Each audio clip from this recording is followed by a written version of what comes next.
Credit score improve చేసుకోవాలనుకుంటున్నారా? అయితే ఈ video ఎక్కడ స్కిప్ చేయకుండా చూసేయండి.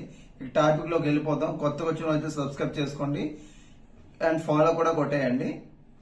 క్రెడిట్ స్కోర్ ఇంప్రూవ్ చేయాలంటే 10 గోల్డెన్ రూల్స్ అయితే ఇక్కడ ఉన్నాయి. నేను వీడియో స్కిప్ చేయకుండా చూడండి, మీకు క్లియర్ గా అర్థమవుతుంది. మీకు చాలా worthable and very valuable content అనమాట. ఫస్ట్ థింగ్ వచ్చేసరికి పే యొక్క ఆల్ ఈఎంఐస్, అంటే మీ ఈఎంఐస్ ఏవైతే ఉన్నాయో అవి పే చేసినప్పుడు కన్సిస్టెంట్ గా పే చేయాలి. ఒక్కరోజు కూడా డిలే చేయకుండా ఈఎంఐస్ 10 to 10 పే చేస్తే మీకు పెనాల్టీస్ అనేవి ఏముండవు, మీ స్కోర్ కూడా ఇంక్రీజ్ అవుతుంది. సెకండ్ ఇంపార్టెంట్ పాయింట్ ఏంటంటే క్రెడిట్ కార్డ్, ప్రతి ఒక్కరు క్రెడిట్ కార్డ్ యూజ్ చేస్తారు, కానీ క్రెడిట్ కార్డ్ అనేది నచ్చినట్టు ఎవరికి నచ్చినట్టు వాళ్ళు యూజ్ చేస్తూ ఉంటారు. కానీ క్రెడిట్ కార్డ్ అనేది మినిమం, ఫర్ ఎగ్జాంపుల్ మీకు 1 lakh rupees credit card limit ఉందంటే 30% అంటే 30,000 రూపీస్ మాత్రమే 1 month యూజ్ చేయాలి. 1 lakh ఎప్పుడు యూజ్ చేయకూడదు. అలా ఎప్పుడైనా ఫుల్ అమౌంట్ యూజ్ చేస్తున్నారు అనుకోండి, మీకేమవుతుందంటే క్రెడిట్ స్కోర్ మీద ఇంపాక్ట్ జరుగుతుంది. అంటే ఎక్కువ అమౌంట్, అంటే ఆర్థిక భద్రత లేదు అని చెప్పేసి మిమ్మల్ని గుర్తిస్తుంది అనమాట. అందుకే ఎప్పుడైనా 30% బిలో ఉండేటట్లు మీ లిమిట్, మీకు 10,000 మీకు క్రెడిట్ కార్డు లిమిట్ ఉంది అనుకో, బేసిక్ లెవెల్లో ఒక 3,000 ఓడాలి మంత్లీ అనమాట. ఎప్పుడో ఎమర్జెన్సీ టైంలో, ఎప్పుడో రేర్ కేసులో ఓడుకొని ఇమీడియట్ గా ఇన్స్టెంట్ గా పే చేస్తే అది ప్రాబ్లం లేదు. రిపీటెడ్ గా ఇలా ఓడితే మీకు క్రెడిట్ స్కోర్ అనేది అంటే పోతుంది అనమాట. థర్డ్ ఇంపార్టెంట్ వ్యాలిడ్ పాయింట్ ఏంటంటే do not apply multiple loans అనమాట. అంటే ఎక్కువ లోన్స్ అనేది మీరు ఎప్పుడు, మీకు లోన్ కావాలని చెప్పేసి ఒకరు ఇద్దరు లోన్ అవ్వలేదని పదే మాటకి హార్డ్ ఎంక్వైరీలు అనేది ఎప్పుడు చేయకూడదు. వీటి వల్ల మీ క్రెడిట్ స్కోర్ అనేది చాలా ఎక్కువగా పోతుంది అనమాట. Very important. And another fourth point వచ్చేసరికి never close your credit card and loan accounts. అంటే ఇన్స్టెంట్ గా అకౌంట్స్ అనేవి, అంటే ఓల్డ్ క్రెడిట్ కార్డ్ మీ దగ్గర ఉందనుకో దాంట్నే క్లోజ్ చేసేయకూడదు. ఎందుకంటే అప్పుడు అంతవరకు అక్కడ పాజిటివ్ ట్రాక్ ఉంటుంది. ఒకసారి క్లోజ్ చేస్తారనుకోండి, ఆ ట్రాక్ అనేది కొన్నిట్లో రిఫ్లెక్ట్ అవ్వదు అనమాట. అందుకే ఆ ట్రాక్ ని కూడా మీకు చూపించాలంటే ఆ క్రెడిట్ కార్డ్ ని బ్లాక్ చేయకుండా క్రెడిట్ కార్డు కొంచెం యాక్టివ్ లో ఉంచుకుంటే, ఓల్డ్ క్రెడిట్ కార్డు వాడకపోయినా మీ దగ్గర ఉంచుకుంటే ఏమవుతుందంటే, ఇంతకు ముందు పాజిటివ్ ట్రాక్ కట్టారు కాబట్టి లోన్స్ వాళ్ళు కూడా మీకు త్వరగా లోన్ అవ్వడానికి, ఎప్పుడైనా ఫ్యూచర్ లో లోన్ అవ్వడానికి యూజ్ అవుతుంది. వీటితో పాటుగా ఇది మీకు స్కోర్ పెరగడానికి కూడా ఇది ఒక మంచి ఇంపార్టెంట్ పాయింట్ అయితే అవుతుంది. ఫిఫ్త్ పాయింట్ వచ్చేసరికి pay your credit card bill. అంటే ఫుల్ బిల్ ఎప్పుడైనా క్రెడిట్ కార్డ్ బిల్ ఎప్పుడు ఫుల్ బిల్లే పే చేయాలన్నమాట. సగం పే చేయకూడదు. అంటే మినిమం పేమెంట్ అనేది ఉంటుంది, అది మినిమం పేమెంట్ అనేది ఎప్పుడు చేయకూడదు. అలా చేయడం వల్ల ఏమవుతుందంటే మీ క్రెడిట్ స్కోర్ మీద ఎక్కువ ఎఫెక్ట్ అవుతుంది.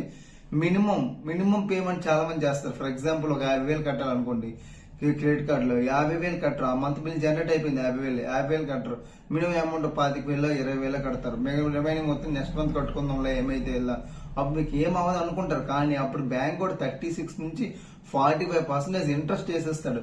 దీనివల్ల మీకు చాలా భారం ఏర్పడుతుంది. ఇన్ ఫ్యూచర్ లో కూడా మీకు లోన్ మీద ఇది ఇంపాక్ట్ పోతుంది. సివిల్ స్కోర్ కూడా తగ్గిపోతుంది. అంటే బిల్ ఎప్పుడైనా ఫుల్ పేమెంటే చేసుకోవాలి. నెక్స్ట్ 6th ఇంపార్టెంట్ పాయింట్ ఏంటంటే మెయింటైన్ బ్యాలెన్స్ క్రెడిట్ మిక్స్ అనమాట. అంటే ఒకే లోన్, ఫర్ ఎగ్జాంపుల్ మీకు లోన్స్ ఉన్నాయనుకోండి, అంటే వెహికల్ లోన్ కానీ, పర్సనల్ లోన్ కానీ, లేదంటే మొబైల్స్ మీద తీసుకున్న లోన్స్ కానీ, ఒక 3 లోన్లు ఉన్నాయంటే కొంతమంది ఏం చేస్తారు, 2 లోన్లు కడతారు, ఇంకో లోన్ వదిలేస్తారు. అలా చేయకూడదు. 3 ఈక్వల్ గా పాజిటివ్ ట్రాక్ అనేది మెయింటైన్ చేసుకోవాలి. ఒక 2 లోన్లు ఉన్నాయంటే 2 లోన్లు, ఒక లోన్ ఉంటే ఒక లోన్, ఏదైనా ఒక time to time pay out చేసుకుని ఒక పాజిటివ్ ట్రాక్ ని మెయింటైన్ చేసుకుంటే, అంటే టైం టు టైం పే చేసుకుంటే ఆటోమేటిక్ గా మీ ట్రాక్ అనేది పాజిటివ్ గానే వెళ్తుంది. ఈ విధంగా మెయింటైన్ చేసుకుంటే మీకు లోన్ ఇచ్చే అవకాశాలు ఎక్కువ ఉంటే మీ స్కోర్ కూడా బాగా పెరుగుతుంది. ఇంకా avoid EMI bounce at any cost. అంటే చెక్ బౌన్స్ అవ్వకుండా మ్యాచింగ్ చూసుకోవాలి. అంటే ప్రతి ఒక్కరికి 1st తారీఖు కానీ, 5వ తారీఖు కానీ, 15వ తారీఖు కానీ, 10వ తారీఖు కానీ ఈఎంఐ లోన్ తీసుకున్నప్పటి నుంచి 1 month ఉంటుంది. ఆ ఈఎంఐ అనేది ఈఎంఐ డేట్ కొన్ని మాన్యువల్ పేమెంట్స్ ఉంటాయి. మాన్యువల్ పేమెంట్ అయితే 2-3 days బిఫోర్ గా పే చేసేయండి. ఆటో మ్యాండేట్ పేఅవుట్స్ అయితే మినిమం 1 or 2-3 days ముందే మీ అకౌంట్ లో బ్యాలెన్స్ ఉంచుకోండి ఈఎంఐ అమౌంట్. దీనివల్ల చెక్ బౌన్స్ అవ్వకుండా అవుతుంది. ఫ్యూచర్ లో మీకు స్కోరు బాగా పెరుగుతుంది. మరిన్ని లోన్లు అవ్వడానికి కూడా మీకు చాలా బెనిఫిట్ అనమాట. During pre close loan avoid settlement. అంటే ఎప్పుడైనా మీ దగ్గర లోన్ తీసుకున్నాం, డబ్బులు ఉన్నాయంటే ప్రీ క్లోజ్ చేసేయండి. సెటిల్మెంట్ మాత్రం చేయకండి. సెటిల్మెంట్ చేస్తే ఏమవుతుందంటే మీకు నెగిటివ్ మార్క్ వస్తుంది. చాలా మంది సెటిల్మెంట్ చేస్తే ప్రాబ్లం ఉండదు అనుకుంటారు. లోన్ తీసుకున్నాక సెటిల్మెంట్ తీసుకుంటే మీకు చాలా చాలా ప్రాబ్లం అయితే నెగిటివ్ ఇంపాక్ట్ అయితే పడుతుంది. Check credit report every 6 months. అంటే ప్రతి 6 నెలలకు ఒకసారి క్రెడిట్ రిపోర్ట్ ఉంటుంది, అది మేము చూసుకోవాలి. ఎందుకంటే పాత లోన్ క్లోజ్ చేసినా కొన్ని యాక్టివ్ గా చూపిస్తాయి. అది క్రెడిట్ బ్యూరో క్రెడిట్ వాళ్ళు ఉంటారు కదా, క్రెడిట్ టీమ్ కి మీరు రిపోర్ట్ పంపిస్తే ఆటోమేటిక్ గా వాళ్ళు అప్డేట్ చేస్తారు. మేము ఈ లోన్ క్లోజ్ చేస్తాం పలానా డేట్ అని చెప్పేసి మీరు వాళ్ళకి అప్డేట్ ఇవ్వాలి. ఓకేనా friends.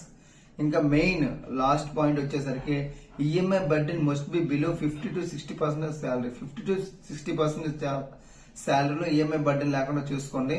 High burden is equal to high credit hungry impression అనమాట. మీకు వచ్చే శాలరీలో 50 నుంచి 60%, అంటే 50% to 60% బిలో ఉండేటట్లు, అంటే మినిమం 30% 20% మీకు ఈఎంఐ ఉండాలి, అంతకన్నా ఉండకుండా చూసుకోండి. Okay friends, thanks for watching. జై హింద్.